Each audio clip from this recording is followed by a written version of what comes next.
Olá você, seja muito bem-vindo, esse é o nosso Dialogando. E eu, antes de mais nada, já te convido para você assistir a nossa série especial Eleições.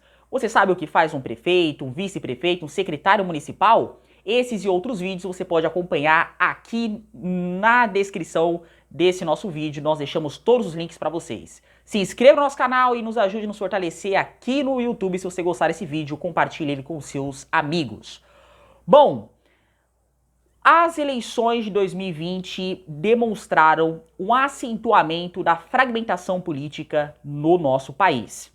Se antes PT e PSDB lideravam o campo da esquerda e também da direita, agora o que vem sendo verificado nas últimas eleições é o acentuamento de um processo chamado de multipartidarismo, cada vez mais se acentuando na cena política brasileira. Esse movimento começou a ser verificado a partir de 2016, especificamente com os desdobramentos da Operação Lava Jato. Em 2016, por exemplo, o campo da esquerda, podemos dizer assim, teve um desempenho eleitoral abaixo nos anos anteriores. Se a gente for pegar somente o partido do PT, se você for analisar nesse gráfico que nós estamos mostrando, o Partido dos Trabalhadores, levando em consideração as 96 prefeituras com mais de 200 mil eleitores, o Partido dos Trabalhadores chegou a ter apenas uma prefeitura conquistada. Esse foi, sem dúvida nenhuma, o pior desempenho do PT.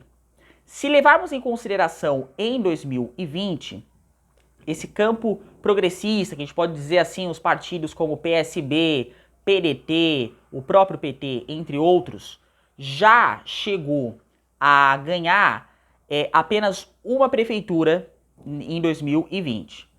E está disputando 33 outras prefeituras, levando em consideração esses municípios com mais de 200 mil eleitores. Municípios que, normalmente, por terem maior número de população, municípios que possuem o maior número também de desenvolvimento econômico e são centros políticos. Esses municípios nas quais nós fizemos esse recorte, eles acabam tendo uma diferença com municípios menores, que muitas vezes municípios menores eles têm uma lógica que acabam não sendo o espelho, podemos dizer assim, das disputas nacionais. Além disso, levando em consideração essas informações, o que é possível a gente verificar? Ocorre que o PT vem perdendo, digamos assim, a sua força hegemônica dentro do campo da esquerda. Essa força que, no caso, já governou o país e também liderou a oposição, e agora tem que dividir o seu protagonismo com outros atores. Por exemplo, em Recife, houve uma aliança entre PSB e PDT, e a candidatura do João Campos disputa com Marília Arras o segundo turno lá em Recife. Essa candidata, ela faz parte do Partido dos Trabalhadores. Lá, mesmo que PSB e PT tenham, ao longo do tempo, tendo assim, uma aliança histórica, por lá está ocorrendo uma verdadeira disputa acirrada.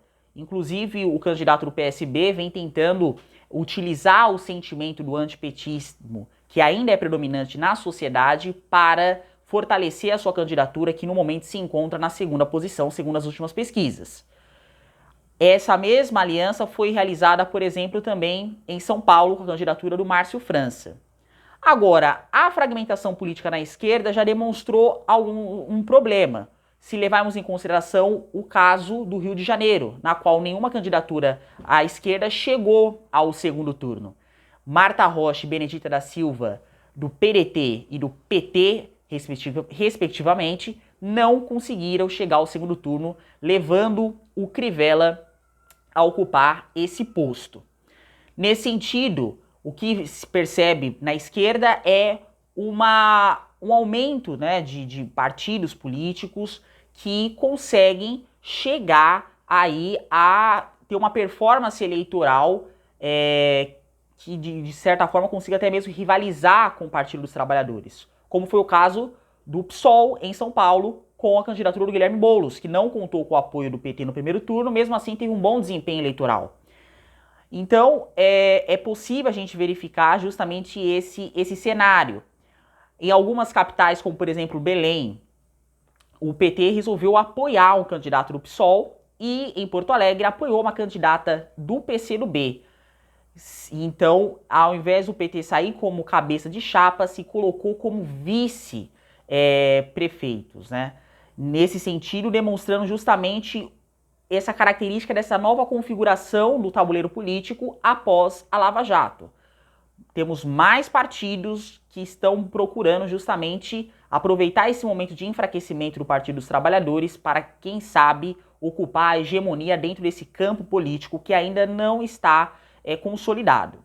Já na direita, o PSDB teve o seu melhor desempenho do ponto de vista nas eleições municipais no ano de 2016, como aponta esse gráfico que vocês estão vendo aí na tela. O PSDB chegou ao seu ápice e com isso ele acabou puxando, né, a própria direita tradicional, que aqui nós estamos classificando os partidos como DEM, Cidadania e também o próprio PMDB. Esses partidos, no caso, tiveram um desempenho de 57 prefeituras conquistadas em 2016. Já nesse ano, certamente, esse campo político vai ter uma retração, já que conquistaram 22 prefeituras no primeiro turno e estão disputando 35 prefeituras no segundo turno. Então, o que se verifica é que essa direita, digamos assim, tradicional, ocorre uma certa retração. Quem está em ascensão é o chamado Centrão. Centrão, que é composto por partidos como o caso do PP, o próprio PTB e também o PSD, tiveram um aumento em comparado com os resultados em 2016. Em 2016, tiveram 15 prefeituras conquistadas e só em 2020 o Centrão já conquistou 12 prefeituras e está disputando 31 nesse segundo turno. O Centrão, que dentro dessa polarização entre PT e PSDB, chegou a apoiar, seja os governos petistas e os próprios governos tucanos. O Centrão também ocupa a base de apoio do atual presidente da República, Jair Bolsonaro. Então, eles também acabam se fortalecendo com essa fragmentação política e aumentando, digamos assim, o seu poder de barganha. Agora, o bolsonarismo, né, que a gente pode colocar aí partidos ligados ao Republicanos, PSL, PRTB, ele praticamente era inexistente nas eleições de 2016. Mas somando, digamos assim, esses partidos tiveram apenas uma prefeitura conquistada. Já em 2020, vai ter um leve crescimento, mas não o que era esperado, né? Tendo em vista que o Bolsonaro teve, digamos assim, uma performance eleitoral em 2018, que inclusive ele elegeu diversos deputados, inclusive governadores Brasil afora. Mas essa força política perdeu força nesta eleição, fazendo com que em 2020 os partidos que têm uma proximidade, digamos assim, ideológica com o atual presidente, que não tem partido político, vale ressaltar isso, vão ter um crescimento aí, já ganharam uma prefeitura e estão disputando 12 prefeituras no segundo turno. Deve ter um crescimento leve, mas não a ponto ali de rivalizar, por exemplo, com a direita tradicional, podemos dizer assim. Então, o que se percebe é que após Lava Jato, PT e PSDB, que foram hegemônicos aí nessas disputas, eles começam a ganhar companhias de outros antigos aliados, partidos mais próximos a si, como o caso do PSDB, que agora vê o crescimento do DEM. O DEM teve um crescimento ganhando as capitais de Salvador, capital do Paraná, e também deve vencer a disputa lá no Rio de Janeiro. Então é inegável o crescimento que teve o DEM, fazendo com que dentro dessas alianças que pode ocorrer em 2022, o DEM tenha aí um protagonismo na hora de sentar à mesa com os tucanos e direcionar o modo como vai ser realizado a estratégia política para 2022. E em contrapartida o PT começa a ver antigos aliados se desvencilharem, como o caso do PSB e também do PDT, e outros partidos também do campo, digamos assim, da esquerda, ter uma performance eleitoral melhor do que a sua em lugares que ele já administrou, como é o caso de São Paulo e a candidatura do Guilherme Boulos. Fato é que após a Lava Jato, o tabuleiro político brasileiro ainda não se reorganizou. As peças ainda estão embaralhadas, os partidos políticos vão procurando aí entender o que aconteceu após a devassa da Lava Jato, que atingiu em cheio, né, os principais partidos políticos no Brasil.